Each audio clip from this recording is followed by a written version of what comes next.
So one of the reasons why I think Zay Frank has been doing the flirty fishing, I think it's meant to act as a sort of double-edged sword. And by that, I mean, he was hoping to be able to play it one of two ways. So I've already said that Zay Frank has been trying to, it's my strong belief that he was trying to ensnare me in a romance scam, performing flirty fishing, which is a tactic used by cults to try and get other members into the cult. I've been releasing videos talking about how I believe he is part of a cult that worships the devil and engages in incest and child abuse. I've been releasing those videos since at least late 2022. He is well aware of my existence. He knows at this point that I'm releasing videos accusing him of being a member of a cult that worships the devil, that uses occulted symbols in their media, their social media. And so he makes all kinds of references to occulted symbols like the Abrasics in his videos and media. It's just that most people wouldn't catch it. It goes right over the heads of most of his audience. So because he's aware that I'm aware of him, he's been sending me sort of very cryptic coded messages through his videos. And a lot of those messages have been very flirty and suggestive of romance and intimacy and love and relationships.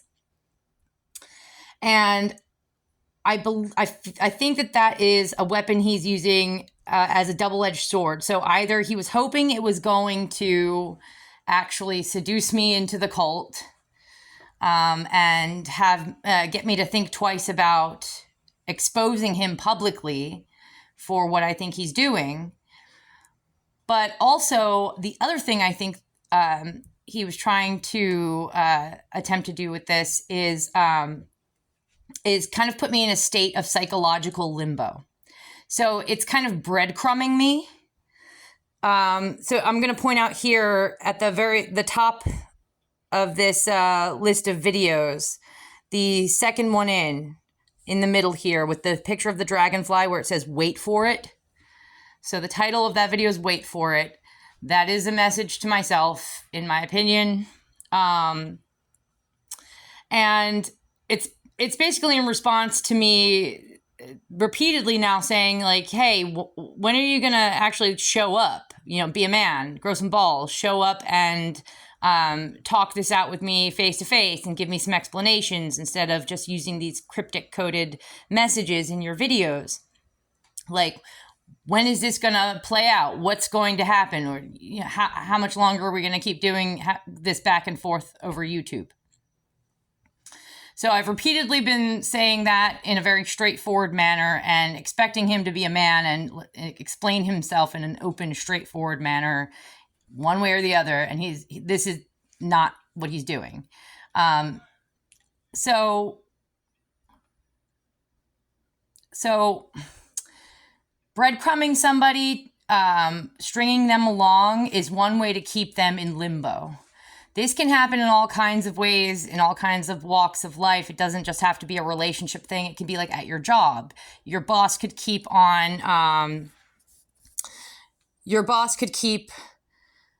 promising you that you're going to get that raise. And, you've been working hard for your company for 10 years or something. And you just keep hunkering down and waiting and hoping that, finally you're going to get that raise. You're going to get the bump up in position in the company that you deserve.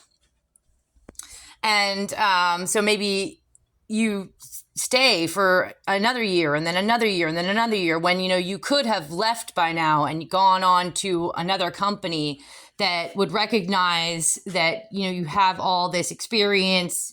You've put in a lot of good work for this, your first company, and they would give you the accolades. They would, recognize your hard work and give you the position and the raise that you deserve. But your boss keeps promising you, no, just next quarter, I'm going to be making decisions on raises and positions, and it just and then he always comes up with an excuse or something or some reason why he couldn't do it this time, and maybe next quarter or something like that. And so he just keeps stringing you along. And obviously, I think lots of people have experienced this in relationships, romantic relationships as well. Somebody wants to kind of be in a relationship with you, but they don't want to get too serious. They'd like to keep you around for as long as they can keep you around. And so they string you along with little suggestions and hints and promises that you are, maybe, I know we've been together for like 3 years, maybe we'll get married. I think about it a lot and stuff like that. And so they keep you on the hook. Well, that is, and I'm going to pull this up really quickly. That is very stress inducing. So it's keeping somebody in really a state of psychological limbo. So you can see here it says, in psychology, limbo refers to a state of uncertainty and waiting, which can significantly contribute to stress and anxiety due to the human tendency to dislike the unknown and lack of control over a situation, essentially making people feel stuck and unable to plan ahead. This is why being in limbo is often considered a stressful experience. It's actually like one of the worst states of mind that you can be in. You can lose years and years and years of your life to being in a sort of psychological limbo over a situation in your life.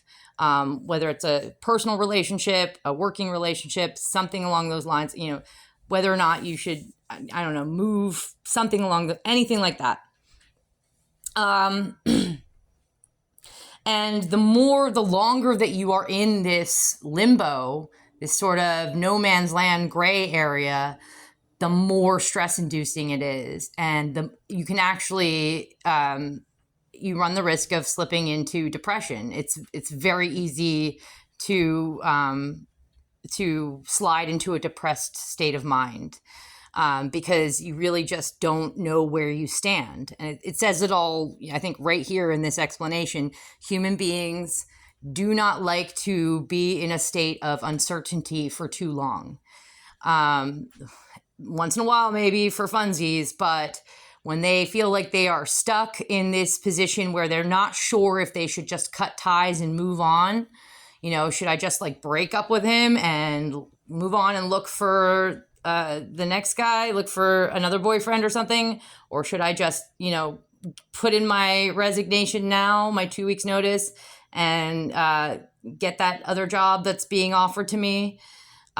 If you're not sure if you should do that or if you should stay, maybe he's telling the truth this time. Maybe he will show up and be a man and actually have a face-to-face conversation with me. Maybe he will follow through on his promises, so on and so forth. If you're in that state of mind for too long, it really is one of the more dangerous headspaces to be in, because it's just day in, day out. It's sort of like being in chronic physical pain. It might not be super acute, but it's like a just never-ending dull pain. And I've been there before too, like with sciatica and stuff back in my 20s. So, and that is, I had full-blown sciatica and lower back pain for a full year. My back gradually got worse and worse and worse, and then I developed sciatica. And for a full year, I just could barely walk. I was hobbled, and I just had constant pain shooting down my right leg. And I remember that after a full year of day in, day out, constant, never-ending, chronic pain, my mind went so haywire. I actually caught myself starting to consider things, like have thoughts like, I can just cut my leg off. It doesn't matter. I don't need it. I just need the pain to stop. That's how dangerous it is to be in this state of limbo. where you just are unsure of everything and you don't know, is he serious? Are they serious about what they're saying, about their promises, about what they're suggesting? Are they just messing with me? What should I do? It's very damaging to the psyche and to your emotions, your emotional well-being. And let me remind you guys that Zay Frank has a degree in neuro-linguistic programming, and his wife is a psychologist, okay? From Brown University. So he knows how the human mind works. He understands this. Everything I'm explaining to you guys, and it wouldn't surprise me if his wife wasn't advising him on some of this as well, because I believe her to be just as guilty of being in this cult and child abuse, and have been saying so. So it wouldn't surprise me if, she basically told him, like, keep her in a state of uncertainty. Make her think that you're interested in her in some kind of romantic way. And it's clear, guys. He's also, a lot of his videos mention baby, baby, baby, baby, baby, baby, B-E-H, B-E-H. He even got that printed on t-shirts, so particularly back in 2023, a lot of his videos mentioned babies a lot. And I think that it's really not hard for anybody observing me or who gets to know me even a little bit, or even just watches my videos on YouTube. It's not hard for them to suss out that one of the most traumatic experiences of my life was losing my baby daughter, that the thing I want the most in the world is to find a life partner and settle down and have children and raise my kids. So again, this is all like psychological warfare. In my opinion, maybe there's a slight chance, but here we go. Now I'm slipping back into that limbo state by even considering maybe there's a slight chance I'm wrong about all of this and wrong about him. Maybe something or someone else is keeping him from coming here. It's like, then I have to remember this, something I heard in like a movie or somewhere at some point. It was like, if he wants you or if he's into you, nothing will keep him from you. Like, he'll figure it out. There's he would have been here by now. It's been a solid 2 years since I started releasing videos about him. And he has been responding with videos of his own, again, that have been, a lot of them have been quite flirty. And suggesting things like relationships and romance and babies. And 2 years, you couldn't make it happen, dude. Two whole years. You couldn't figure out how to have at least have a face-to-face conversation with me. Really? Yeah. No, like, if a guy likes you, if a guy wants something to do with you, I suspect even if he just wants to like meet you face to face and has decided he's going to, like, he might want to, but feel like it's just not, for whatever reason, he can't or won't. But if a dude has decided something, like he's going to go for it with a woman or, whatever he's attracted to, he'll find a way. And typically he'll find a way before 2 years, right? He'll find a way, or he'll get you other kind of, he'll get some, there were other ways he could have sent me messages as well. I don't know. He could say even if this cult is like watching him like a hawk and making sure he doesn't come near me. There are ways. He could have had a trusted friend or somebody or something send me a message. I don't know. Bring me a message. Something face to face. He could have had flowers sent to me. Something. Like, there were he's not stupid, and he's touted as being this great genius mind, and very creative. He would have figured something out by now, something other than breadcrumbs in his videos. So he's been breadcrumbing me, right? And stringing me along. And again, that was to try and keep me in this state of limbo, because, again, he's a part of a cult. He's a part of a cult. They worship the devil. They engage in incest. Just go a few videos back where I explain, it says abrasics and pedophilia. All right. I have a slide right up there where I show you guys, it's all written out, exactly why people who worship the abrasics would engage in pedophilia, and specifically also in incest and raping their own children. And I do believe that this is something that certain families have been doing for generations, as in they've been worshiping the abrasics. They've been worshiping the thing that, the ideas that the abrasics stand for. So for those of you who don't know, here we go. The abrasics has been around for well over a millennia, well over 1,000 years, guys. Let's do this. So I have this slide here. It's the second one down. Zay Frank and the Western Cult, Abrasics and Pedophilia. However, that doesn't have a picture of the Abrasics. But whatever. Just to show you guys, the Abrasics has been around for over 1,000 years. People have been worshiping this thing for over 1,000 years.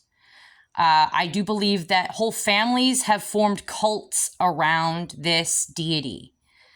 It has many faces too. It's not, and many names. It's not just the Abrasics and that specific image associated with it. It's Yaldabaoth, which is another image associated with it. It's Echidna or Typhon from the Typhonian order. There are whole shit. There's the Typhonian order. That is a cult. That's just like a secret society. All right. So yeah, there are whole cults, secret societies, groups of worshipers that are sometimes encompass whole families that worship the Abrasics. And so they would have been doing this for generations. Parents sexually assaulting the children, and the children grow up and sexually assault their children, and those children grow up and sexually assault their children, and it's done almost like a ritualized tradition. So yeah, he's guilty of this. I'm like 99.9% sure that he's guilty of this. I don't see any good reason for doing it. I've tried. I really have tried to see this from his point of view. I just can't.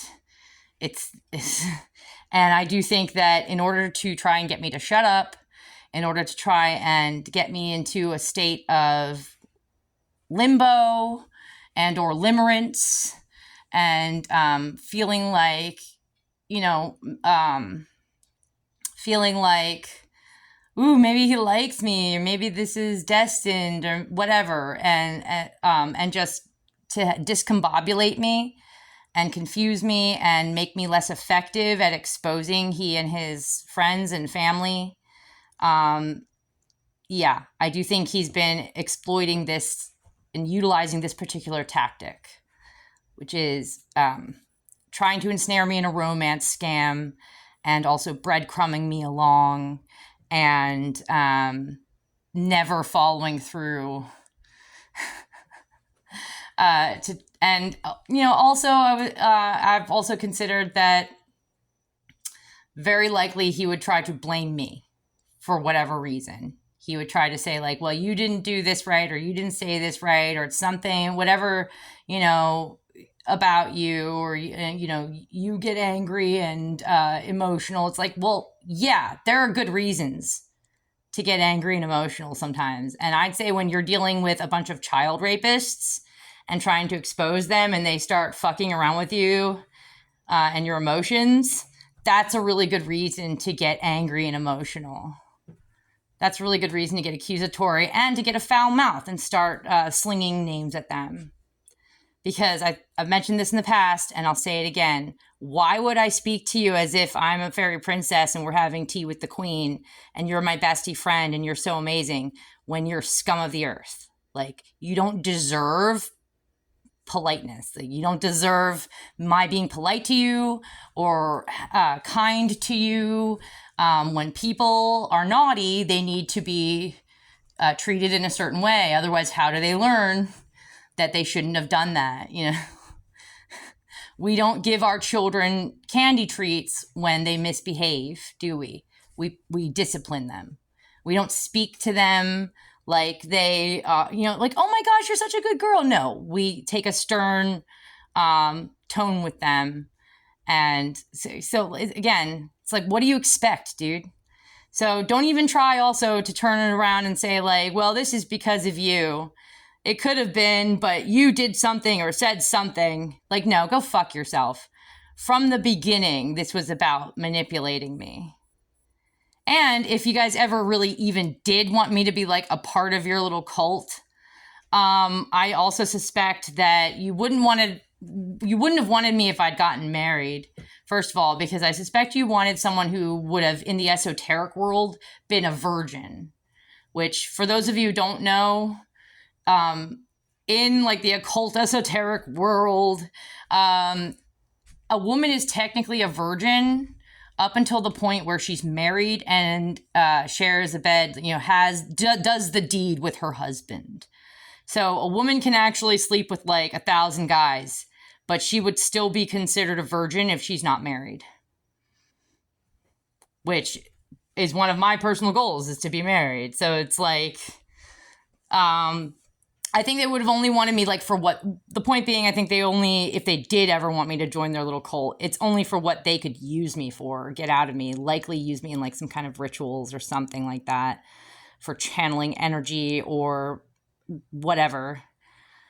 And I think that the things that I want for myself are probably in direct conflict to what they would want to use me for. So again, like, they don't really care about me for me. It's what they can use me to get for themselves. Yeah. So yeah, I'm going to leave that. I'm going to leave it here, but just another bit of evidence, me making my case for the romance scamming and for Zay Frank's behavior, and why he would be doing this flirty fishing with me for such a long period of time, but never following through. Yeah, it was likely to try and keep me in a state of psychological limbo. And I gave him plenty. I gave him plenty of time already. He's had enough time. He's had plenty of opportunities to do something, like man up and do something. Plenty of opportunities. So, all right, we'll leave it there.